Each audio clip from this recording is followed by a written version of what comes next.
मित्रों, पीसीएस पाठशाला में आप सभी का स्वागत है। यूपी मुख्य सेविका वन लाइनर सेकंड पीडीएफ आप लोग को पढ़ाने जा रहा हूं और यह दूसरा वीडियो है वन लाइनर का। सुबह 7 बजे और शाम के 7 बजे लगातार आपको वन लाइनर वीडियो मिलते हैं, सुबह 7 बजे और शाम के 7 बजे।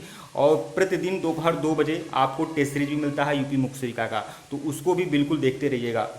ठीक है मित्रों, आइए प्रारंभ करते हैं। टेलीग्राम बिल्कुल ज्वाइन करिएगा, लिंक डिस्क्रिप्शन में दिया गया है। जो लोग टेलीग्राम नहीं ज्वाइन कर पा रहे हैं, डिस्क्रिप्शन में लिंक के माध्यम से आप टेलीग्राम ओपन करिएगा और टेलीग्राम पे टाइप करिएगा यूपी मुख्य सेविका। जैसे ही यूपी मुख्य सेविका टाइप करेंगे सबसे ऊपर हमारा टेलीग्राम चैनल आ जाएगा, आप लोग उसको ज्वाइन कर लीजिएगा। रुकिए मैं बता देता हूँ आपको। सबसे ऊपर आप लोग इस सर्च बार में जाइएगा टेलीग्राम ओपन करने के बाद और यहाँ पर लिखिएगा यूपी मुख्य सेविका। यूपी मुख्य सेविका आप टाइप करेंगे तो सबसे ऊपर यही आएगा, हमारा ही आएगा यूपी मुख्य सेविका भर्ती 2022। यहाँ पर आपको यहाँ पे लिखा हुआ है, ये आप लोग देख सकते हैं यूपी मुख्य सेविका 2022। ऐसे ही है, 325 के करीब लोग हैं, आप भी ज्वाइन कर सकते हैं। तो आइए प्रारंभ करते हैं। यूपी मुख्य सेविका वन लाइनर सेकंड वीडियो है ये। रॉबर्ट गेने कहाँ के वैज्ञानिक थे? कुछ प्रश्न दोहरा भी दिए गए हैं रिवीजन के लिए, तो आप लोग इसे ज़्यादा परेशान मत होइएगा, रिवीजन करते रहिएगा, कोई दिक्कत है नहीं। रॉबर्ट गेने कहाँ के वैज्ञानिक थे? तो दरअसल यह मनोवैज्ञानिक थे। तो रॉबर्ट गेने जो कहाँ के मनोवैज्ञानिक थे, तो वह आपके अमेरिका के थे रॉबर्ट गेने। प्रश्न 2 देखिएगा, रॉबर्ट गेने ने बालकों के विकास को ध्यान में रखते हुए अधिगम की प्रक्रिया को कितने भागों में बांटा है?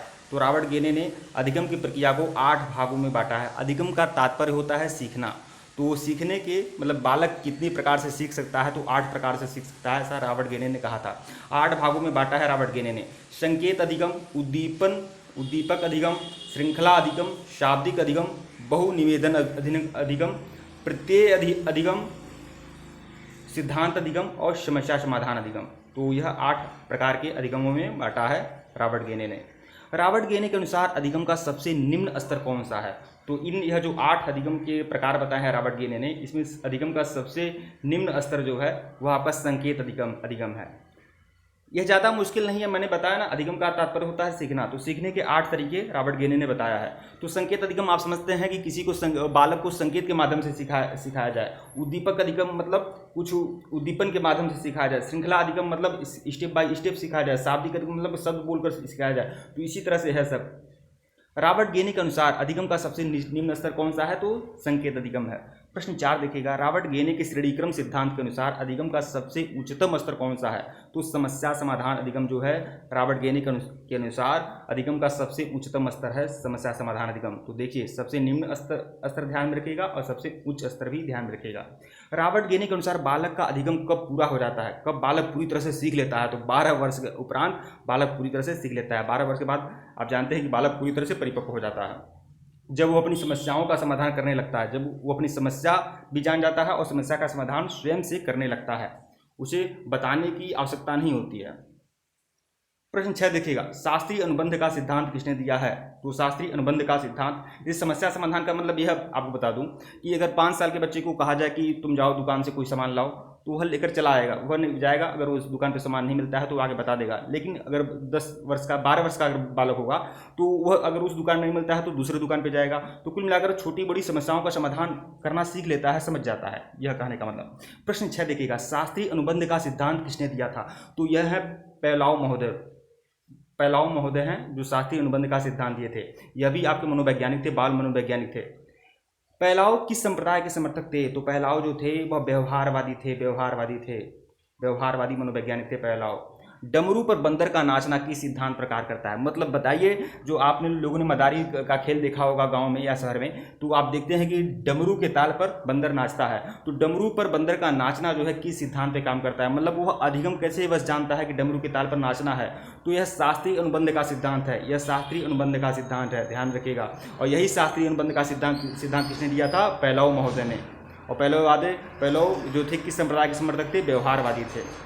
प्रश्न 9 देखिएगा, खेत में बीजुका का खड़ा करना और उसे देखकर पशुओं का भागना। बीजुका मतलब आप जानते हैं, बीजुका मतलब पुतला। आप जानते हैं कि सरसों का खेत होता है, धान का खेत होता है, मकई का खेत होता है, तो वहाँ एक पुतला गाड़ दिया जाता है। आप लोगों ने देखा होगा, पुतला गाड़ दिया होता है, उसको शर्ट पहनाकर, पैजामा पहनाकर, कुर्ता पहनाकर पुतला गाड़ा रहता है, ताकि चिड़िया जो होती हैं डरती हैं और डर के वह खेत में आती नहीं हैं।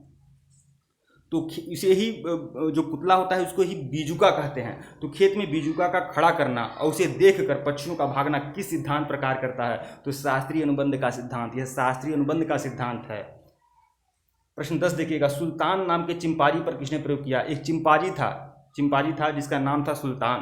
तो सुल्तान पर प्रयोग किसने किया था? कोहलर ने किया था। कोहलर भी एक मनोवैज्ञानिक थे जो सुल्तान नाम के चिंपांजी पर प्रयोग किए। दरअसल यह कहानी है कि एक सुल्तान नाम का चिंपांजी था जो उस पर प्रयोग कोहलर ने किया हुआ था, और कोहलर ने, वह पीढ़े में बंद था सुल्तान नाम का चिंपांजी, और कोहलर ने उसके सामने एक केला फेंका और साथ ही साथ केला फेंका, लेकिन केला जो था उसके हाथ की पकड़ से दूर था केला, और जब वह हाथ की पकड़ से केला नहीं पाया तो क्या बोलते हैं, कोहलर महोदय ने उसको एक छड़ी दी। तो चिंपांजी जान गया कि अब छड़ी की मदद से वह केले को अपने पास सरकाया और उसके बाद तब वह केला खा लिया। तो इस तरह से चिंपांजी ने जाना कि किस तरह से अपनी समस्याओं का समाधान किया जाए। तो सुल्तान नाम के चिंपांजी पर यह प्रयोग किसने किया था? कोहलर महोदय ने। कोहलर भी एक मनोवैज्ञानिक थे। गर्भवती महिला में कितने वजन की वृद्धि हो जाती है? अगर कोई गर्भवती महिला हो, प्रेग्नेंट महिला हो, तो बच्चा आने के बाद कितने वजन की वृद्धि हो जाती है? तो 10 से 12 किलोग्राम की वृद्धि हो जाती है। प्रश्न 12 देखिएगा, मनुष्य की प्रजाति का नाम है होमोसेपियंस। पिंड अवस्था का समय क्या है? 2 सप्ताह से 8 सप्ताह। मतलब प्रेग्नेंट का जो अवस्था है उसका क्या है? 2 सप्ताह से 8 सप्ताह।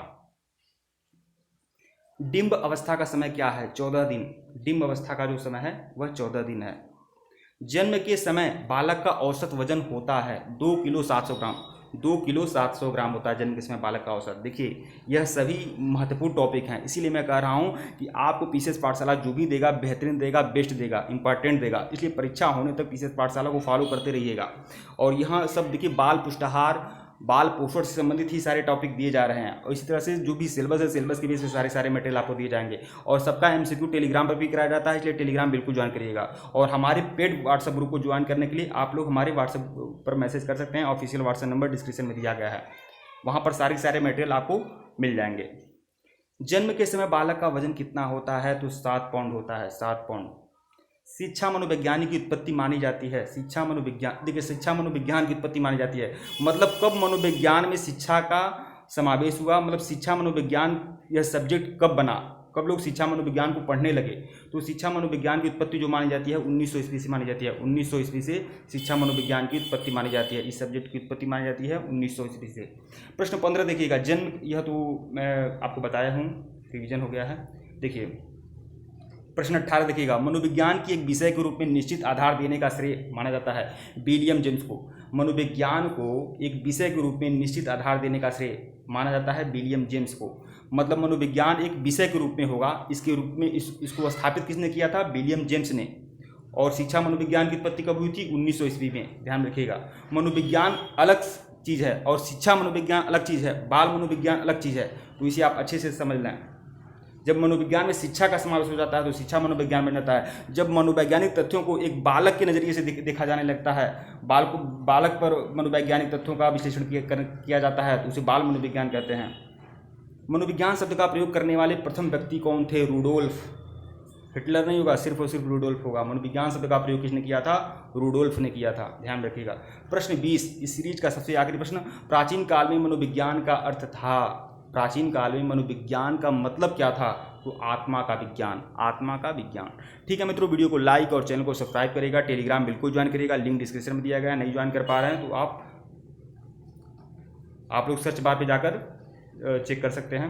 देखिए हमारा ऑफिशियल व्हाट्सएप नंबर यही है। अगर आप पेड क्लास के लिए ज्वाइन करना चाहते हैं, पेड कोर्सेज के लिए, तो आप हमारे ऑफिशियल व्हाट्सएप नंबर पर मैसेज कर सकते हैं। फीस जो है आपका 1499 रुपये चार्ज है। और आप लगातार यहाँ देखिए पेड कोर्स में क्या मिलेगा, 60+ प्रिंटेड नोट्स PDF मिलेगा आपको। 2000 क्वेश्चन टेस्ट सीरीज की सारी PDF मिलेगी। जो टेस्ट सीरीज करवाता हूँ उसकी PDF आपको पेड कोर्सेज में ही मिलेगी। 6000 वन लाइनर क्वेश्चन 90+ PDF आपको मिलेगा। ये जो PDF मैं दिया हूँ अभी तो फिलहाल मैं कुछ दिन तक देता रहूँगा, लेकिन उसके बाद आप लोग को जो पेड वाले होंगे उनको ही यह PDF उपलब्ध किए जाएंगे। 6000 वन लाइनर क्वेश्चन की PDF मिलेगी। इस तरह से कुल 250 प्लस PDF दिए जाएंगे। कभी भी किसी भी समय पठन पाठन से संबंधित समस्याओं का समाधान किया जाएगा, जिसके लिए आप हमारे ऑफिशियल व्हाट्सएप नंबर पर मैसेज कर सकते हैं। ठीक है मित्रों, वीडियो को लाइक और चैनल को सब्सक्राइब करिएगा। धन्यवाद आप लोग को। और इस तरह से प्रतिदिन सुबह 7 बजे और शाम के 7 बजे आपको वन लाइनर सीरीज मिलती रहेगी और दोपहर 2 बजे आपको टेस्ट सीरीज मिलता रहेगा यूपी मुख्य सेविका का। तो टेस्ट सीरीज भी फॉलो करिए और वन लाइनर सीरीज को भी फॉलो करते रहिएगा। और टेलीग्राम बिल्कुल ज्वाइन करिएगा, टेलीग्राम पर भी सीरीज कराता रहता हूँ। धन्यवाद आप लोग को।